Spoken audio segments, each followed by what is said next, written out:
ایک زمانے کی بات ہے، ایک بڑے بادشاہ کی سلطنت میں ایک نہایت نیک، دیانتدار اور عقل مند وزیر رہتا تھا۔ اس وزیر کا نام نظام الدین تھا۔ وہ اپنی دیانت اور انصاف پسندی کی وجہ سے رعایا میں بے حد مشہور تھا۔ بادشاہ اس پر مکمل بھروسہ کرتا تھا اور اکثر بڑے فیصلے اسی سے مشورہ کر کے کیا کرتا تھا۔ ایک دن بادشاہ نے دربار لگایا، سب درباری موجود تھے۔ تب ایک عورت آنسوؤں میں ڈوبتی ہوئی آئی دربار میں داخل ہوئی۔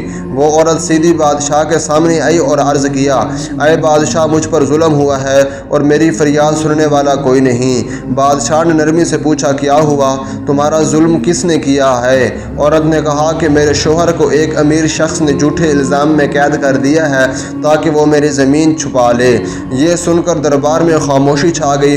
بادشاہ نے فوراً وزیر نظام الدین کی طرف دیکھا اور کہا، اس معاملے کی تحقیق تم کرو۔ نظام الدین نے فوراً حکم مانا اور عورت سے تفصیل پوچھی۔ عورت نے بتایا کہ اس کے شوہر کا نام عبدالجبار ہے، جو ایک محنتی کسان ہے، مگر امیر عبدالواجد نامی ایک شخص نے لالچ میں آ کر جھوٹا الزام لگا کر اسے جیل میں ڈلوا دیا ہے۔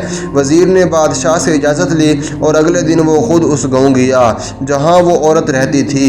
گاؤں پہنچ کر وزیر نے سب لوگوں سے اس واقعے کے بارے میں پوچھا۔ لوگوں نے بتایا کہ اس عورت کا جو شوہر ہے وہ بڑا ہی نیک دل انسان ہے، کسی پر ظلم نہیں کرتا، اور جس نے اس کے اوپر مقدمہ درج کیا ہے وہ بڑا ظالم انسان ہے۔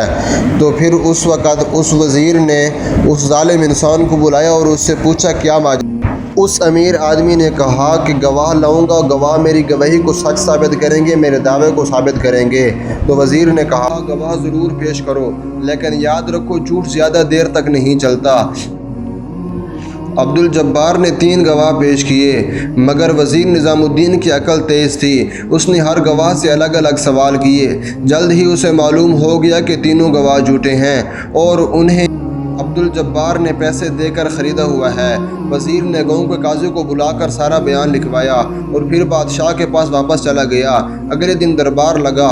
وزیر نے سارا حال بادشاہ کو سنا دیا۔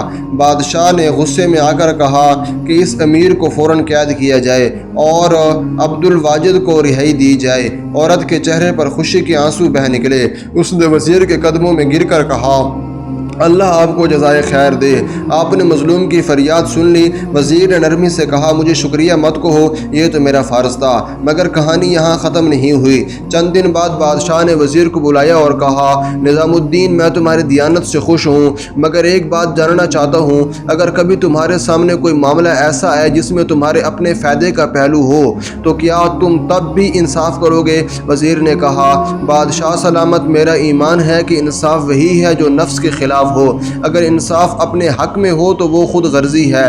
بادشاہ نے مسکرا کر کہا، میں تمہاری بات آزماؤں گا۔ کچھ دن بعد بادشاہ نے وزیر کو ایک مقدمہ دیا۔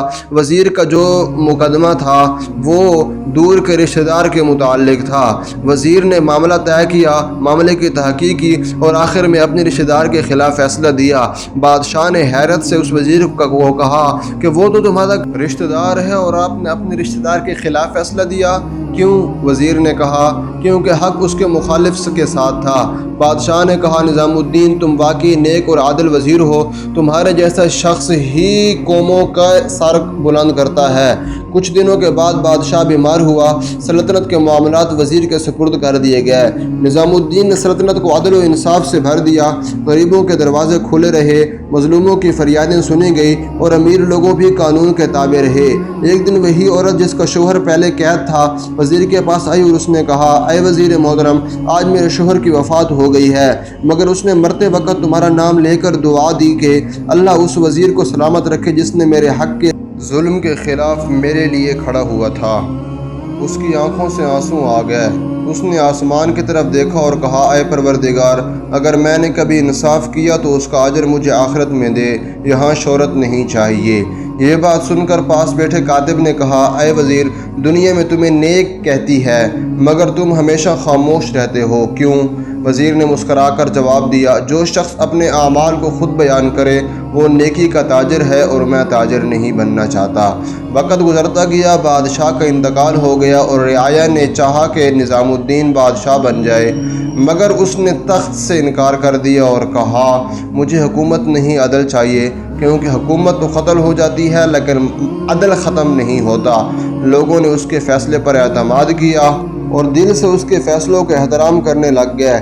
کچھ سالوں کے بعد وہ بھی وفات پا گیا، مگر اس کی دیانت کی داستان آج تک لوگوں کے دلوں میں زندہ ہے۔